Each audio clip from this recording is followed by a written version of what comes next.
करीब 8 वर्ष पहले सड़क पर बने गड्ढे की वजह से हुए एक्सीडेंट में अपने बेटे को खो देने वाले फरीदाबाद के मनोज वधवा लगातार पिछले 8 वर्षों से गड्ढों को भरने की मुहिम में जुटे हैं। फरीदाबाद की सड़कों में जगह जगह बने गड्ढों की तरफ प्रशासन का ध्यान दिलाने के लिए वधवा ने शहर के आम लोगों और रोड सेफ्टी ऑर्गेनाइजेशन के सदस्यों ने बाटा चौक पर जागरूकता के लिए प्रदर्शन किया।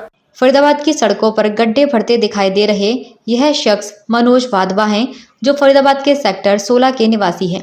अब सवाल यह उठता है कि जो काम सरकार या प्रशासन का है, वह काम यह क्यों कर रहे हैं।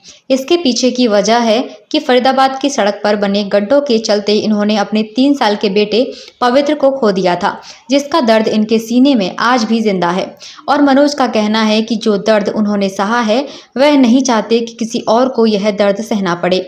इसलिए वह पिछले 8 सालों से इस मुहिम को चला रहे हैं और उसी के तहत सड़कों के गड्ढे भर रहे हैं। साथ ही साथ लोगों को इस संबंध में उनके अधिकारों के बारे में जागरूक करने के लिए समाज सेवी संस्थाओं के साथ मिलकर प्रदर्शन भी समय समय पर करते हैं। मनोज के मुताबिक उनके बेटे की मौत को 8 साल हो चुके हैं। उनकी लड़ाई उस ठेकेदार और उस सरकारी विभाग के खिलाफ है जिसके कार्य सड़कों को गड्ढा मुक्त बनाना था, लेकिन उन दोनों की लापरवाही के चलते अपनी पत्नी और बच्चों के साथ 2 व्हीलर पर जा रहे मनोज वाधवा का व्हीकल डिसबैलेंस हुआ और उनकी पत्नी और बच्चा गिर पड़ा। बच्चे के ऊपर से पीछे से आ रहा तेज वाहन गुजर गया।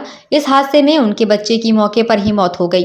मनोज के मुताबिक वह प्रदर्शन कर रहे लोगों को उनके अधिकारों के बारे में जागरूक करना चाहते हैं। इसके अलावा वह अपने बच्चों को न्याय दिलाने के साथ आम लोगों को गड्ढा मुक्त सड़क उपलब्ध करवाने के लिए कानूनी लड़ाई लड़ रहे हैं। क्या नाम है सर आपका? मनोज वाधवा नाम है सर मेरा। आपकी क्या मुहिम है ये? सर 8 साल पहले हमने इसी जगह पे मैंने अपने 3 साल के मासूम बच्चे को खो दिया था गड्ढों की वजह से, और तब से मैं अपना जो केस है वो कोर्ट में परस्यू कर रहा हूँ, कोर्ट में लड़ रहा हूँ उस केस को। और हमें जो इसमें कॉन्ट्रैक्टर कंपनी दोषी थी, उसमें पुलिस की SIT की रिपोर्ट में ये निकल के आया था कि वो दोषी हैं और चालान फाइल हो चुका है ट्रायल कोर्ट में, और ये मामला अभी ट्रायल कोर्ट और हाई कोर्ट के बीच में लंबित है। तो हमें पूरी उम्मीद है कि कोर्ट से हमें इंसाफ मिलेगा और जो जिम्मेदार अधिकारी हैं उनको सज़ा मिलेगी। उसके लिए हम लड़ते रहेंगे पैरेलली। दूसरी बात यह है कि जो इसमें गड्ढे होते हैं सड़कों पे, वो किसी भी सड़क पे हो, चाहे वो नेशनल हाईवे हो चाहे हमारे स्टेट की हाईवेज़ हो, उसमें जो कॉन्ट्रैक्टर कंपनीज होती हैं और जो अधिकारी सरकारी अधिकारी उनको मेंटेन करने के लिए ज़िम्मेदार हैं, वो अगर उसको सही से मेंटेन ना करें तो उसके खिलाफ सख्त प्रावधान बनाए सरकार। ये हमारी मांग है सरकार से। इसके लिए हम लगातार जागरूकता फैला रहे हैं और कोशिश कर रहे हैं कि सरकारों के जो अधिकारी हैं और जो सरकार में जो हमारे सांसद हैं, विधायक हैं, इनके थ्रू हम ये बात अपनी जो है विधानसभा, लोकसभा, राज्यसभा में पहुँचाएँ। और माननीय सुप्रीम कोर्ट, हाई कोर्ट में भी हम लेटर लिखने की कोशिश कर रहे हैं। वहाँ भी हमने अभी हाई कोर्ट में लेटर लिखे हैं काफ़ी, और बताया गया है कि ये अगर कानून बनता है तो इस कानून की वजह से हम जाने गड्ढों से बचा सकते हैं। मुहिम को चलाने के पीछे की वजह क्या थी आपकी? मैंने अपना 3 साल का बच्चा खोया है। मेरी वाइफ़ के ऊपर से पीछे से आता वो व्हीकल निकल के जब वो गड्ढे से गिरी, तो मेरे पास कोई और चारा नहीं था। मैं चाहता हूँ कि जो दर्द मैंने सहा वो कोई और ना सहे, इसलिए मैं चाहता हूँ कि ये नियम जल्द से जल्द बने और हम मासूम लोगों की जान गड्ढों से बचा सकें, और जो अधिकारी जिम्मेदार होते हैं उनके खिलाफ सख्ती की जाए ताकि ये गड्ढे ना हो सड़कों पर। क्या नाम था आपके बच्चे का? कितनी उम्र थी?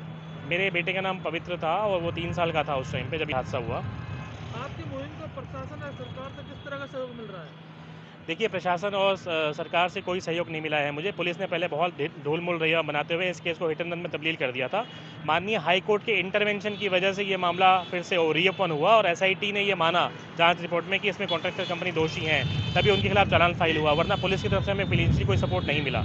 शासन के पास मल्टीपल टाइम में जाके आ चुका हूँ। हमारी याचिकाएँ, हमारे लेटर जो है प्रधानमंत्री कार्यालय तक जा चुके हैं, लेकिन मुझे अनफॉर्चुनेटली वहाँ से कोई रिस्पॉन्स नहीं आया।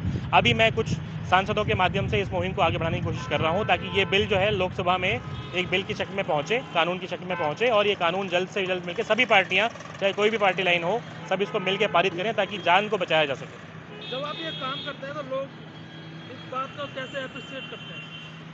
देखिए, लोगों का यही रिएक्शन आता है कि अपने दर्द को भूल के मैं दूसरों के दर्द को कम करने में जुटा हूँ। मेरे लिए कोई बड़ी बात नहीं है, मतलब मैं इसको बड़ा करके कहना नहीं चाहता, लेकिन बात यह है अगर हम नहीं जागेंगे आपस में भी, अगर हम एक दूसरे का सहयोग नहीं करेंगे, और ख़ास तौर से जो लोग अभी भी विक्टिम बन रहे हैं, जिनके साथ ये हादसे होते हैं, हम लोग सड़क से निकलते हैं, गड्ढा देख के हम अपना मुँह फेर के निकल जाते हैं, तो हम